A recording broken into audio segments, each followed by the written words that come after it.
Today's video is going to be all about my 2001 crew cab straight axle swapped Chevrolet S10 Rocklander.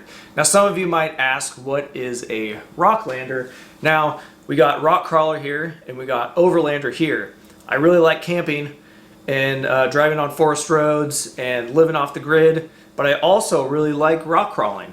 So I mashed these two together and tried to build the most budget-friendly Rocklander, something that's capable of doing difficult trails and also living out of it comfortably. And that was the goal with this build right here. Now this truck started off absolutely bone stock, and I believe I paid $5,500 for it. It was very difficult and took me a few months to actually find a decent crew cab S10 to start with that wasn't just beat to crap and was just absolute garbage. This one had its issues, but it wasn't anything that I couldn't work on, fix, and make it work for me. It took me about 5 months to fully build this truck out from the day that I started taking it apart to the day that I drove it out and drove it to Canada and tested it out up in the mountains in Canada, basically 5 months after I started building it. Since pulling it out of the garage, finishing the build, I have been nonstop using this truck. It has done the Oregon backcountry discovery route, the Nevada backcountry discovery route, the Washington Rocklander route, Fordyce. I've done the Rubicon twice in it. It's actually been up Soup Bowl, which is kind of a side obstacle. I wouldn't say it's super difficult, but it's fairly difficult to get up if you don't have the right wheelbase. And it's been to Sand Hollow. It has been to most of the local trails here in Western Washington. And one of the things I like doing the most in this is snow wheeling. Today we're just going to go from the front of the truck all the way to the back, just showing you all of the details, everything that's currently on this truck, how it was built, all the parts and everything, all the way from front to back. And then at the end of the video, I'll go over things that I wish that I have done differently from the beginning, and then real quick, why I kind of haven't been making videos for a while and what's up next for the channel. So starting at the front of the truck, we have our Road Shock Edge Harbor Freight lights here in the front. They work really good. I like them a lot. We got our Harbor Freight Badland Apex 12,000 pound winch. Gets used a ton. I use it a lot snow wheeling, all the time. It works really good. Haven't had any issues with it. And this is the fully custom front bumper that I made basically from scratch. And again, all of this stuff is on videos. It's on the channel. Down here, things are starting to rust because I, smashed them on rocks and whatnot. I should probably give it a touch-up paint job. We got some wowies right here, and then on this. Let's take a look under the hood. Everything in here is bone stock. Bone stock 4.3 V6. Just did a tune-up on it. Everything works perfectly. I recently just put a yellow top battery in here and kind of redid the connections because I was having some battery problems. And we also have here my ARB air activation system. This is for the front locker, but I'm running a bone stock air box because I do a lot of dusty trails for like days and days and days, and it's super easy and cheap to replace these paper filters, so I just prefer that over like a K&N or something like that. But again, just literally bone stock everywhere under here, just well maintained. Maintenance and stuff is done, and it runs great. Forgot to mention, not only does it have a stock 4.3 V6, also has well, I guess not really stock anymore, still has the 4L60E transmission. Now, I've done a few things to help keep it cool by putting a shift kit in it. Not to go into the weeds, but the less times the clutches have to slip, the faster it gets in the gear, the less heat it's going to produce, blah, blah, blah, whatever. It has a shift kit in it. It's got upgraded servos. It's got upgraded sun shell. All the things that typically go wrong with a 4L60 has been addressed and fixed. So down under here, the front axle is a Dana 44 high pinion out of a 1976 F-150. And it is fully trussed, full custom. I think that's like a 1/2-inch plate truss. I did not make this. This was actually the front axle that was in Nate's TJ a long time ago. and I sold mine out of my TJ and bought this from Nate. So you can see we got our air locker right here. So it is a Yukon zip locker in the front. It's not an ARB. It is a Yukon zip locker. We have our knuckles have been reinforced here. You can see right there, everything's been boxed in because it's a rock crawler axle. We got RCV axle shafts and high steer knuckles right here. So the whole steering is Heim joints with high steer. And I'll show over here some of this is the stock TJ track bar mount. I never cut it out. I don't know why. I probably could have cut it out. It's just there. So you can see RCVs here. We got our steering knuckle, our high steer Dana 44 knuckle right here. Everything's all Heim joints. And we are running a Redneck Ram hydro assist steering. And the lines are just made locally at a shop here. You just give them the type of fittings you want and the type of hose and everything, and they build that for you. The steering box right here is a Astrovan steering box. So normally in an S10 or a TJ or anything like that, the steering arm goes back towards the back of the vehicle, not towards the front.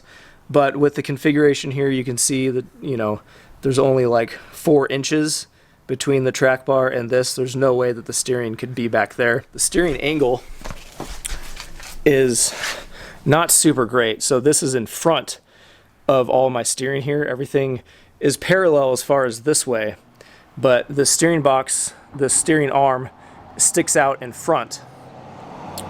So, the way to fix that would be to basically redo the mounts on the frame and move everything back or forward and then change it to a box where the arm goes back that way. And this anti-rock, Curry anti-rock, is a TJ anti-rock because this axle came out of a TJ. So this mount, I use this mount off of Nate's, still the mount that he used on his TJ. He had an anti-rock, and I took this anti-rock off of my TJ, and I bought the bushings, the universal Curry bushings for this, bought a piece of tube, and then made the mount for it right here. So we have a anti-rock sway bar on the front of this thing. So the front track bar, this mount is a Barnes four-wheel drive mount, kind of gusseted it up onto the frame here. So these tires are the BFG All-Terrain KO2 Moab editions. They are 39 1350 17s, and these are my winter tires. I basically only use these during the winter time for snow wheeling because I don't want to wear the tread down on rocks and stuff. So I have a set of 37s Cooper STT Pros that I use during the summertime when I'm doing like actual rock crawling trails. So under here we got our Barnes four-wheel drive. This is a universal coil mount, and this is a Metal Cloak TJ front coil. This is a 6-inch TJ lift coil from Metal Cloak, and then the mounts down on the the mounts down there on the bottom, also Barnes four-wheel drive coil, universal coil mounts. Some Barnes four-wheel drive shock mount tabs, shock mount that comes off the top here. We got King off-road shocks, piggyback reservoir that goes right here, and then everything underneath here, under this bracket, I'll show a picture. Everything is all plated in because this took days for me to cut all the IFS stuff off of here, and then I gusseted everything and plated all of that in order to make this a really stout mount. And then these are the worn locking hubs. These are not the standard ones. These are actually different ones because the RCV shafts are a different spline count. I think the stock ones are 19, and this is like a 30 or something like that. So this is not a regular worn locking hub. They have multiple versions of this. I can't remember off the top of my head what spline count it is, but you have to use a different type of worn locking hub with the RCVs because they have a higher spline count than a stock axle shaft. So these rock sliders are a DIY rock slider from, I think, Exofab. They're here locally. It actually cost about the same if I went out and bought all the material for this, or if I bought everything pre-cut, pre-bent, and all of the pieces. It was only like a $20 difference. So this was just a no-brainer for me. And they also had these really cool Chevrolet tabs that were plasma cut out that I added here. So you can see the high pinion 44 right there. We got our enduro joints, Barnes 4-wheel drive enduro joints, and a 3-link. All of these are enduro joints except for this one link right here, because Heim joints have a more working angle than the enduro joints, and just the way this ended up, I needed a little bit more working angle on this joint, so I had to use the Heim joint here. And this transfer case, transmission mount right here, this is a Skies off-road mount. I didn't make this one, I bought this one. It was just easier to buy it than to make it, so I just bought it. And then you can see transfer case skid plate that I made out of the stock TJ skid plate. Got videos on that.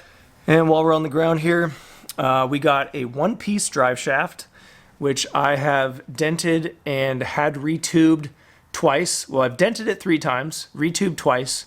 Currently needs to be retubed again. So this will be a thing at the end where we'll talk about things I need to change. So the rear end is a Ford 9-inch, 538 gears, front and rear, totally forgot about that. Zip air locker in the front. The rear is a Yukon Grizzly locker. So I wanted one full-time locker on the vehicle. So in case the air locker stops working, I know that this one, the rear, will work. So there is pros and cons on that, 100%. This thing is terrible in the ice and the snow because it locks up and then it just wants to push the rear end, push you off of a cliff, which really sucks. But rock crawling and off-road, other than snow and ice, like, it works really well. I like it a lot. So it also is a 3-link Barnes 4-wheel drive 3-link kit with enduro joints. And you can see all the brackets here. Everything has been scraped up on rocks and is kind of rusty. Probably should go over everything with some sandpaper and another coat of paint. But I really like the enduro joints. They work really well. This is a Barnes 4-wheel drive pinion guard. Works really well. I've beat the crap out of it, as you can probably tell. In the back, we got the 3-link. We got a Bilstein shock with a remote reservoir. We got up here, we got a full custom shock tower. This is a Barnes 4-wheel drive shock tower. And we have limit straps right here. And these rear coils are actually from a Jeep Gladiator. These are bone stock length Jeep Gladiator coils. Barnes 4-wheel drive coil brackets. Back here, it's all just super simple. 3-link coils, really good shocks, or decent shocks, and limit straps. So in the back here, this is where things get a little dicey. So because this truck is a C-notch frame from about right here back, causes an issue when you mount a track bar to the frame down here.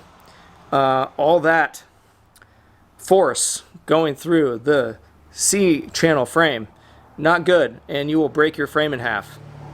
I did that, on the top of a mountain, not a big deal. But we were able to get it fixed, we were able to get it off the mountain, and I was able to get it home.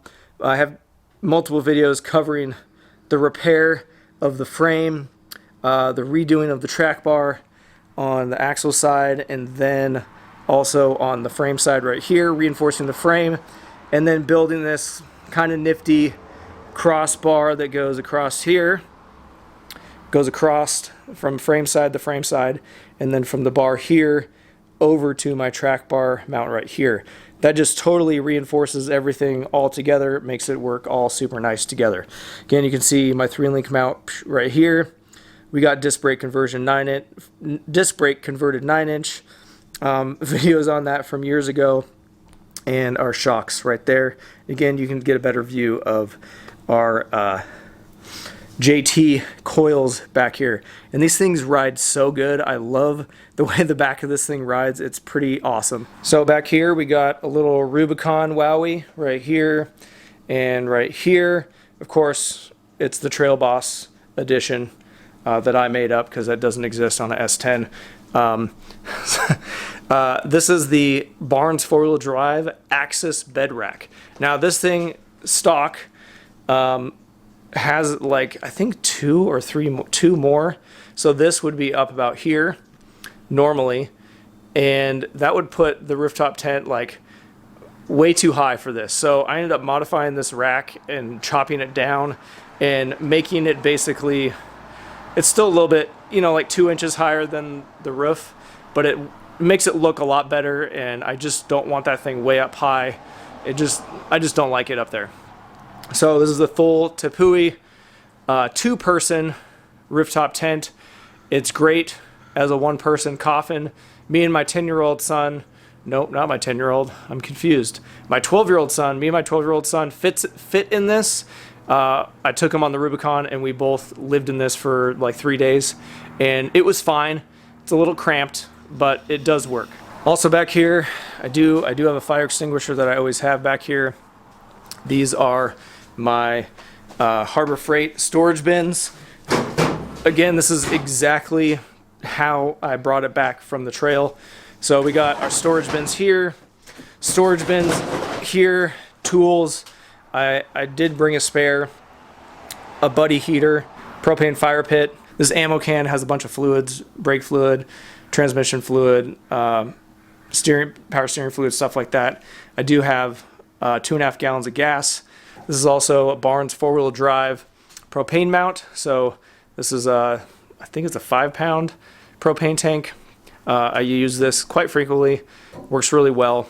And you can see our cut here for a fender.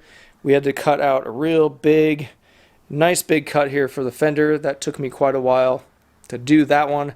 I really like the rear, the way that the fender turned out. Moving back up towards the front here, we have this is a Wowie from Fordyce, nice big rock. Ended up in here, so I got it in the cab, in the door, and a little bit more in the door here. So not as super clean as it used to be between, you know, the back here and this right here, but it's a wheeler. So in the cab, I guess I'll just show you real quick. We got jacket, sleeping bag, tool bag, recovery gear, a little mini buddy heater. We got my chair. Got a chair, and then this is my bedding for up in the rooftop tent, my pillow, my heated blanket, my comforter, and then some spare propane, recovery gear. This guy right here, this is the blower. It's a Bauer blower. Ooh, Bauer blower. That sounds funny. This thing is awesome. So I mostly use it on the rooftop tent, so it was covered in snow, and I used it to get the snow off before I closed it up. It's also really good for dust, cleaning out air filters on the side of the highway. I've done that many times with this guy. This is just like great for stoking fires, great for like so many different things that you would not even realize until you take it with you. So I think the tool itself is only like 19 bucks.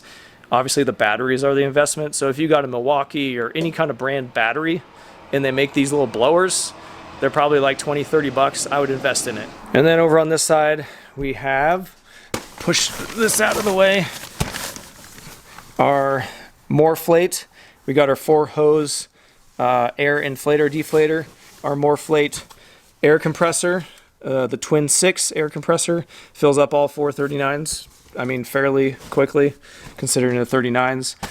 We got our cooking stove, more propane, and my table, my folding table.